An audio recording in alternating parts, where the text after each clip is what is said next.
Stock market में बदतरीन मंदी की क्या वजूहात हैं, स्टॉक ब्रोकर जफर मोतीवाला से इस हवाले से जानते हैं।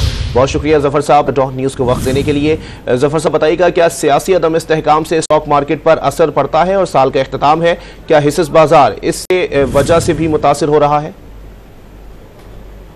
अब जो मार्केट के घटने की वजह है इसमें काफी वेरिएबल्स हैं।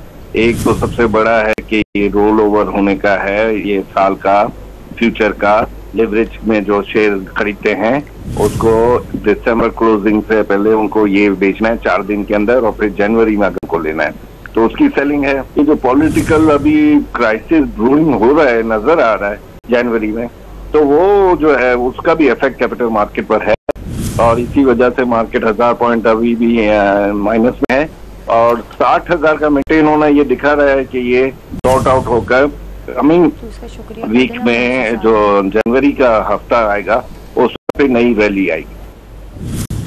बहुत शुक्रिया जफर मोतीवाला साहब डॉन न्यूज़ से गुफ्तगू कर रहे थे।